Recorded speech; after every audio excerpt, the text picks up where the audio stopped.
après cette pause, Evie, Jean Bobal, Futuring, Lukwa Kanza, le bref de l'actualité. Fidèle Kita, bonjour. Bonjour à vous, Augustin, bonjour à tous.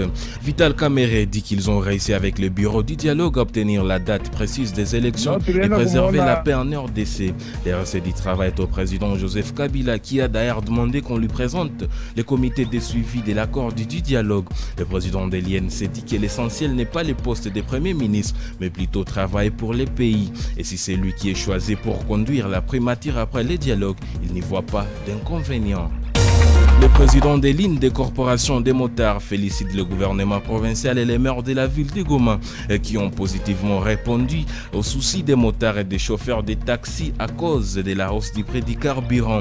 Kasereka Kalondero du COPTAM, coordination des propriétaires des taxis moto, après les rencontres hier avec les ministres des Transports et les maires de la ville, révèle que les prix d'une course moto en ville passent de 300 francs à 400 francs congolais et de la ville vers Majengo où entre président passe de 500 francs à 600 francs congolais. Kasereka Kalondero dit cependant que ceux qui ont manifesté à Goma hier matin, c'était en grande partie des badauds, une partie des motards et des convoyeurs de minibus.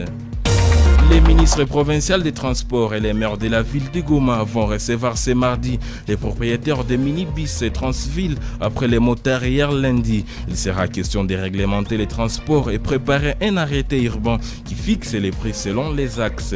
Selon les ministres Caroline Zanzou Kassivita des Transports, les maires de la ville a blâmé tous ceux qui s'improvisent pour barricader les routes et empêcher les autres à travailler, prétextant protester contre la hausse du prix du carburant. Et les chauffeurs des taxis, motos et minibus ont promis d'énoncer tous ceux qui perturbent leur travail dans pareilles circonstances.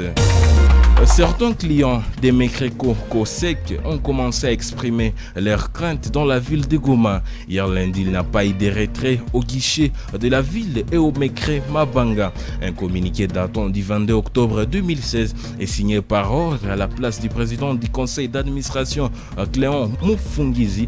Note que la Mekreko Kosek a été mise sous administration provisoire de la Banque centrale du Congo. Les opérations de retrait pourront reprendre au courant de cette semaine. Un client qui voulait récupérer 4 850 $ pour un travail prévu mercredi s'est dit choqué du non-retrait de son argent hier lundi.